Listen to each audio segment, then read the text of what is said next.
朋友们好，现在看到的是治疗小孔雀鱼真尾病的第6天。经过前5天的治疗，小鱼的真尾病已经完全彻底的好了。本期视频会聊聊孔雀鱼真尾病到底是一种什么病，是什么原因导致孔雀鱼出现真尾，以及这次治疗过程中用到的主要方法。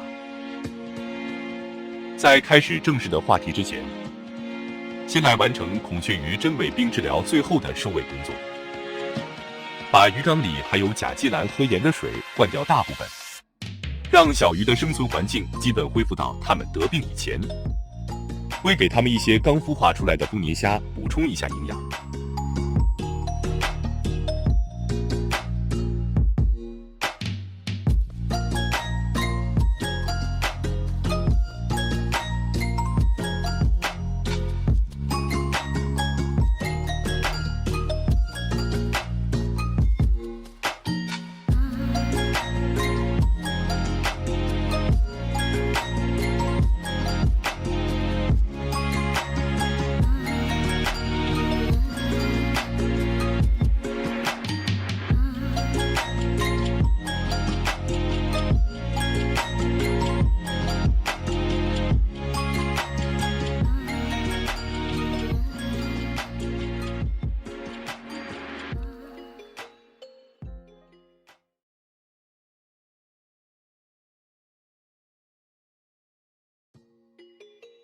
现在看到的是真尾病治疗第1天的小孔雀鱼，明显能看到它们的尾部聚集在一起，形成尖尖的形状，像一根针一样。这或许就是真尾病名称的由来吧。在发现这些小鱼得了真尾病后，查了一些资料，对真尾病的本质大概有2种说法。一种认为孔雀鱼真尾病是细菌感染导致的，一种认为是寄生虫病。不难发现，不管哪种说法更准确一些，想证明都太难了，至少得有一个高倍显微镜吧。反正我是没有用肉眼看到微生物的能力啊。个人更倾向于真尾病是寄生虫病的说法。引发孔雀鱼真尾的寄生虫名叫3代虫，它们寄生于鱼类体表及鳃上，会在鱼的皮肤上形成灰白色粘液，降低鱼的游动能力，导致小鱼呼吸困难，无法进食，直至死亡。3代虫很脆弱，不在繁殖的情况，成活时间4天左右。以上信息来自网络资料，有兴趣的朋友可自行搜索。根据上面的资料，加上个人的理解，得出一些观点。1. 孔雀鱼的真尾表现是寄生虫分泌的粘液将鱼尾缠绕，真尾不是永久性的，治愈后可以恢复到舒展的状态。2. 真尾导致孔雀鱼游动不畅，不能正常进食，投喂的鱼食未被吃掉，影响了水质，形成恶性循环。真尾的孔雀鱼可能死于饥饿引起的体质变弱，也可能死于水质变差所引发的一系列问题。3. 治疗真尾病的关键就是消灭掉寄生虫3代虫，让它们不能继续繁殖也行，这样4天后就自然消失了。治鱼病必须观点明确，哪怕是错的也要明确，要么只能是说的人迷糊，看的人更迷糊。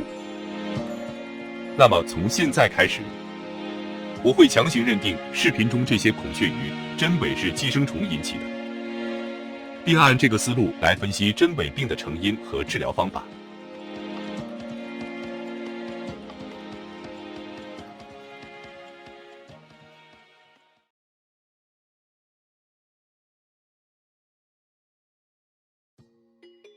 现在看到的是孔雀鱼没发病时的饲养环境，它们被养在窗台上的一个收纳箱里。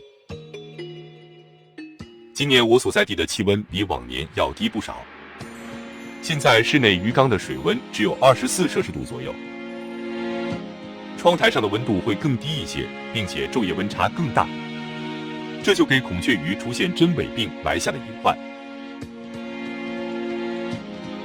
近半个月比较忙，空闲时才会看看这些小鱼，喂点鱼食，换水就不用想了，根本没有时间。现在回想一下，在发现小孔雀鱼真伪的前5天，它们就已经出问题了，表现为全都浮在水面上，游动缓慢，身体扭动频繁。当时我以为是水草太多，影响到它们向下游，再加上我的视力不太好，确实没看出来是得病了。总结一下这次孔雀鱼生病的原因：水温低、昼夜温差大、长时间没换水，导致水质变差。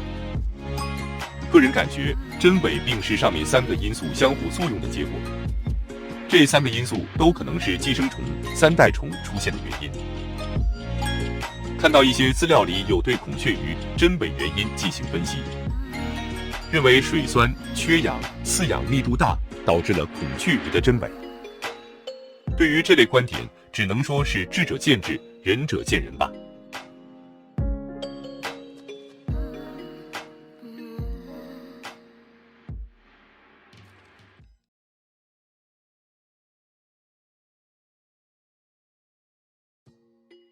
前面已经连续做了5期孔雀鱼真伪病治疗的视频，对于治疗细节有兴趣的朋友可以看一下以前的视频。这里只选主要的治疗方法来说一下。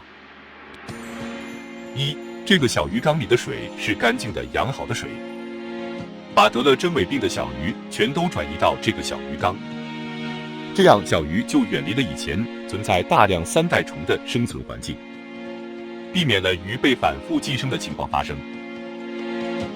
有的朋友可能会说，全缸换水不正确，有危险。这个问题不想多说，自己权衡利弊吧。2. 向鱼缸里放了甲基蓝和6%左右浓度的盐，这2种东西配合使用，有一定杀死寄生虫和抑制它们繁殖的作用，对稳定水质也有比较明显的效果。其中甲基蓝的药性比较柔和，可以逐渐尝试添加，量要大一些，放得太少就没用了。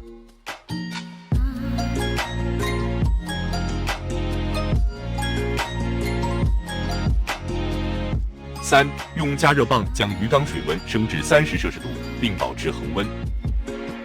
升温是治疗观赏鱼寄生虫病比较常用的方法，能加速鱼的新陈代谢，提高鱼的免疫力。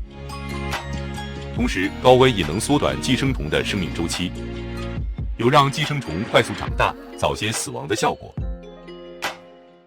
需要强调一下，用加热棒千万别用一会儿停一会儿，要么会让水温忽高忽低，起不到治疗效果，甚至会雪上加霜。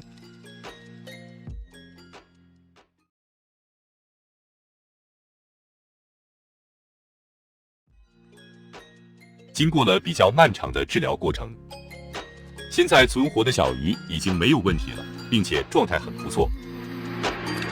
有的朋友认为这些孔雀鱼病情不严重是能治好的主要原因，实际情况恰恰相反。发现时，这些孔雀鱼得真伪病至少已经有5天了，未治疗前已经有小鱼因真伪死亡，这还不够严重吗？有些朋友可能认为这次治疗的结果很成功，可是治疗过程中有20条左右的小鱼死掉了，差不多是鱼总数量的1/5，这能算是成功吗？还是那个观点，最好的治疗方法是别让鱼得病。任何方法都不能保证治好所有的鱼，都只是亡羊补牢。我也是第一次很认真地尝试治疗孔雀鱼的真伪病，视频中的观点和做法未必完全正确，仅供大家参考。就到这里吧，如果感觉还行，请点个赞支持一下。